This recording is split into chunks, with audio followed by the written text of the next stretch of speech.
Alright guys, so I'm here in San Diego just for a short period of time, so I had to see one of my really good friends, who's also one of my most trusted doctor friends. He's at Avalon Laser in San Diego, so I wanted to ask him about under eye bags, because that's a question you guys always ask me. How do we get rid of that fluffy, that wrinkly, that, like, you know, the under eye bags, you know. So we're gonna go in there and we're gonna talk to Dr. Tirgari. Let's do this. Yeah, so one of the things that people will ask me a lot on YouTube, and something that I feel like you'll have a lot more knowledge than I will if I just go on what I've experienced, is under eye bags, right? The puffy bags. People who haven't slept enough or they're living on caffeine every single day, and they always have those bags perpetually, and they'll say like, what can I do for this? Like, what are some tips? So can you bestow some knowledge, maybe your best like 3 tips? Of course, yeah. You know, this is something we get a lot of, and I address this question all the time with people. I like to make it very simple and straightforward. I like that. The first thing I tell people is if the bags are because the skin is a little bit loose, a lot of times, ironically, just putting some under eye filler into the area under the eye can lift the skin and stretch it out. Now, this is assuming the bags are not really large. If they're too large, you might need surgery or something more aggressive. But sometimes if the bags are a little bit more subtle, or if they're associated with hollows in the area, you can actually get 2 birds killed with 1 stone and more bang for your buck with a simple placement of filler carefully deep under the muscle, so it lifts the entire area up, stretches the skin out. That also has the benefit of lightening dark circles at the same time, which is also very useful for some people. So that's my first go-to. Okay, real quick, I want to ask, because, you know, with my acne scar experience, fillers are often used. Is that a similar filler? Is it a different type of filler? Good question. Yeah. There's lots of different fillers for different areas. And the main question is how deep is the filler going to go? It's a little bit of an oversimplification, but the right filler for under the eyes has to be one that's not going to be too thick and lumpy, because the skin under the eyes, as you probably can imagine, is very really thin. And so, skin that's thicker can tolerate a more robust filler that's going to have a little bit more, give to it. Under the eyes, you have to be careful. You have to use a filler that's a little bit more soft, so it's not going to cause any complications. Okay, and one more question that came up while you're saying that. Yeah. How often would you redo it? It wouldn't be permanent, right? It would have to come in and redo it every once in a while? Well, that's a great question as well. Fillers can last a long time if they're done properly, and especially if the placement is appropriate. Back in the old days, a lot of times fillers were placed too superficially, so they would degrade faster. Nowadays, techniques and methods have gotten so advanced, and now we don't even use needles even. We use cannulas to go deep under the muscle. By placing it deeper under the muscle, which stretches the skin out, it actually can last twice as long as it used to. So whereas back in the day, it might have lasted maybe 6 months, I get results lasting for a year to 18 months even. In one case, I remember off the top of my head, it even lasted 2 years, which is great. So it's a very cost-effective way to treat it. That's really good. I thought you were going to say 6 months, so like getting up to 2 years is like that's pretty good. Yeah, I mean, it depends on person. Right. Some people metabolize fillers more quickly. Right. There's not much you can do about that. But if it's done in the right hands of the right person, who knows what they're doing, you can get much longer lasting results than we used to.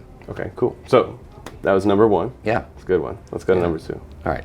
So second thing as my go-to is fractional laser. A lot of people use fractional laser for revision of scars or pigmentation, and it works great for that. But if you use appropriate settings on some of the more advanced lasers, there's things that you can actually do to apply more heat that tightens and cross-links collagen, which basically means you take that loose collagen that's gotten loosened and floppy over time, maybe from sun damage, maybe just from age, maybe from genetics. But by application of fractional laser, what you do is you go ahead and treat under the eyes after you put some numbing cream for comfort. By doing that, collagen will cross-link and tighten, and sometimes for mild bags, it's all you really need. The additional benefit of that is it also can lighten the eyes at the same time. So you also get 2 benefits with 1 treatment. And I use that sometimes if the bags are a little bit more extensive, right? Or if the person doesn't have any hollows that are going to respond to fillers. When you say fractional, is that the same thing as Fraxel? Like we've heard that before? Yeah. Is that? Fraxel is great. It's been around for a long time. It's not a bad laser, but there are newer and more advanced machines that have a much more choice of variables that you can adjust. So you can think of it as kind of a Formula One race car, right? There's a lot more things you can do with it. There's a lot more, pedal to the metal that you can put with it, as long as it's in the right hands. You don't want to use the settings for a fractional laser that you would use for pigmentation and acne scars. And the provider would know that when they're treating you. Okay. Yeah, because the acne scar world, has heard Frax like a million times, Yep. so I just wanted to cover that real quick. Yeah, it's a great question. You know, you can use a good machine can actually fulfill many roles. Right. So if you have one machine that's very versatile, you can actually treat several things at the same time with it if the operator knows how to adjust the settings properly. Right, if they know what they're doing. Okay, so that was number 2. You got a third one for me. Yeah, I do. So the third one is one of the ones that we actually go to for really severe bags, and that's radio frequency. Now, radio frequency we break into 2 different components. One is just plain radio frequency, where we actually just treat the eyes. We take it a step further here. We actually put a special contact lens in. We put some numbing drops, put a special contact lens in, and this protects the eye. So when we do the radio frequency machine, we can go around the entire orbit. So the entire eye gets tightened and lifted, right? So it's kind of like pulling a sheet from all directions, which tightens it much more effectively than just pulling from one direction. So by doing it that way, we get a lot more bang for the buck. You don't have to do it that way. Some people just go right up to the eye and edge of the eye and treat that way. You know, we prefer to give people the maximum benefit. The next frontier with radio frequency is where we actually combine the radio frequency with microneedling. So you have an array of needles, right, which are coated. And then those needles will actually, when you numb the area, obviously, the person's not going to feel a thing. We numb the area, and then this array of microneedles will go in there. Not only will they resurface the top layer to get rid of those little tiny wrinkles, but also because it goes deep in the skin and applies that radio frequency deep in the skin, what you do is you get that collagen deep in the skin directly stimulated, which is really cool. One additional benefit of doing the radio frequency microneedling is because you have lots of little channels that have been formed. If you add PRP, which is basically platelet-rich plasma to it, Right. you can apply the growth factors directly into the skin, directly to where the collagen resides, and you can actually cause incredible growth. I give the analogy of kind of drinking a protein shake after a workout, right? Because when the muscle tears down, by giving those amino acids, right, the muscle builds up more effectively. You can think of this as giving the building blocks for your skin to repair itself, which you can do when you microneedle at the same time as apply the radio frequency. Right, because you're stimulating that tissue. Exactly. And it's ready to receive. Right down to where the collagen lives.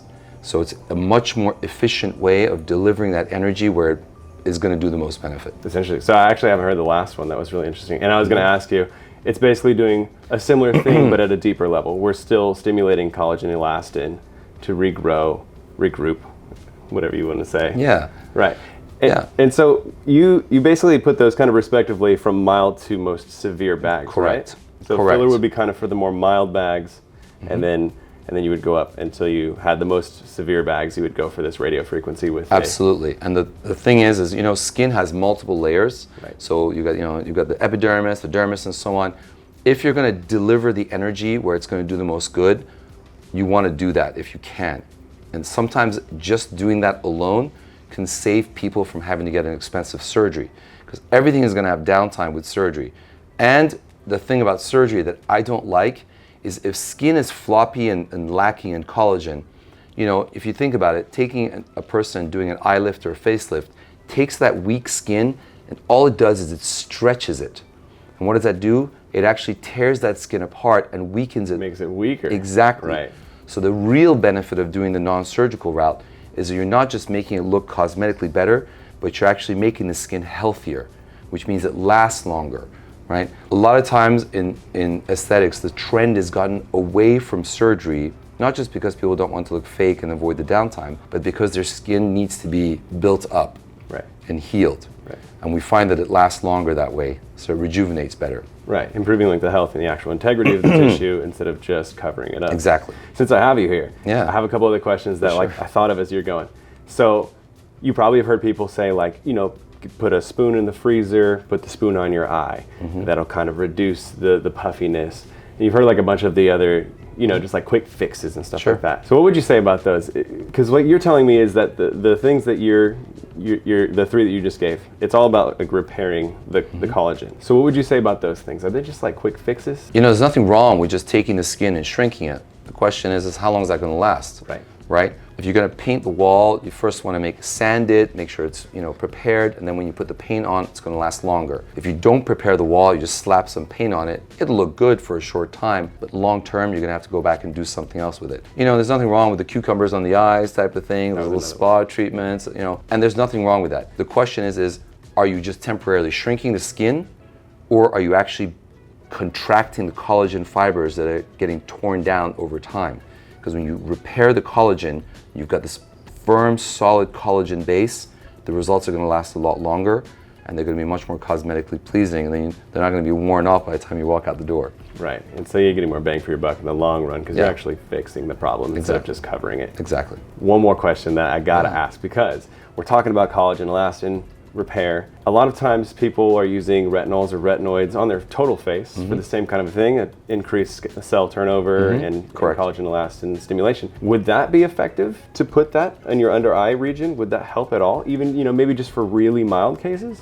You got to be careful not to get in the eye. Right. And that's one of the things I get a little nervous about, because when you get close to mucous membranes and eyes, certain chemicals can be really, risky, because if you're doing it on a regular basis, sometimes it's only a matter of time before one actually gets into your eye, and then you've got yourself problems. As a general rule, retinols at nighttime really do serve multiple purposes. Long term, they reduce the appearance of acne scars. They can help reduce acne breakouts. They can actually cause the skin to turn over, like you said, and rebuild and repair faster. So that actually does make the skin smoother. It's not a very efficient process. It takes a long time. You got to be on it. I give the example of, it's kind of like sticking to a good diet if you're going to begin an exercise program. If you're going to do something to maintain your eye integrity with some sort of laser, it does not hurt to do something at home to maintain those benefits longer. So I don't think of it as a replacement. I like to think of it as a kind of a synergistic thing to do. That's exactly what I was going to ask you. It works hand in hand then. It would be a good supplementation if you were to get one of these procedures, then to use retinol or retinoids. Absolutely. You got to think of it as holistically. A lot of times people get in trouble because they just try this patchwork method, right? And it never lasts. And then they come to me and say, well, I went to this guy and he did this, and I went to this guy and he did this. And instead, you got to take a step back and look at what you're trying to do for the long term. The goal is for people to not waste their money. You got to get your money's worth. If you're going to do it, it better last, right? Otherwise, it's just a short-term fix. Yeah, I think that's really good. I don't have any other questions, but do you have any other thoughts that you want to throw in before we end the video? At the end of the day, we get a lot of folks who have a lot of issues and concerns. My advice is make sure that the person who's treating you has a lot of experience and can actually talk to you intelligently about why they're doing these things. You don't want someone to say, okay, do this, do that. It's always beneficial when you communicate and you become kind of a partner in the process with someone, because not every person is going to need the exact same thing. Every person is individual. We've all got our individual concerns and issues. And importantly, not all things work for all different skin types. So whereas your lighter skin type might respond to certain machines and lasers, my darker skin type or someone darker than me, that same treatment may not be appropriate. And that's where a lot of complications occur, right? A lot of folks may just have one laser in their practice and they just try to shoot from the hip. Right. My advice is making sure that the person who is really doing what they know to do is consulting with you and making sure they create a treatment plan, just like you would when you go to the gym and you want to build muscle, right? Diet, exercise, good habits, sleep, hydration, the whole shebang. Right, yeah, you don't want a cookie cutter doctor. Exactly. Just applying the same thing to everyone. Exactly, it's very important. Right, nice. Well, this is great. I just knew he would have way better things to say about this than if I just did my research, because he actually does this stuff. So, thank you. I really appreciate you being on here. Thank you. And the practice is Avalon Laser. It's here in San Diego. I go to this place all the time, way back in the day. Yep. You and me worked together, and the first time I met you. That's right. On my original acne scars, we did Dermapen, right? Yeah, I mean, your acne it's completely gone. I'm really, really impressed with your progress, And, I can't stop you from getting older. I can't stop me from getting older, but I practice what I preach. I take care of my skin, and I just want to preach to people to take care of their skin as well. It's really important that you do preventive care. Yes. Once you wait until the damage is done, the work is much, much more extensive and more expensive. So at the end of the day, it's cheaper to start earlier and get it done before you need it. Yeah. I may not be a doctorate credentialed with you, but that's the exact same thing I tell everybody. It's just like anything else in life, fitness, health, whatever. The earlier you start, the future you will be thanking you 10 years ago, being like, sunblock. So glad I did that. Retinoids, whatever it is, right? So anyways, thank you so much for coming on here. My pleasure. Guys, subscribe if you're not subscribed already. Make sure you give this video a thumbs up. If you have other questions about this, put them in the comments below. Maybe we'll do a follow-up video in the future. You can follow on Instagram. You guys have an Instagram, right? We do. It's Avalon Laser is our Instagram name. Okay. I also have a TikTok. believe it or not. Throw it out there, man. It's Dr. Reza_T. We just started a few months ago, and the response has actually been pretty good. So we're doing a lot of educational videos to help people target a whole host of aesthetic concerns. Nice.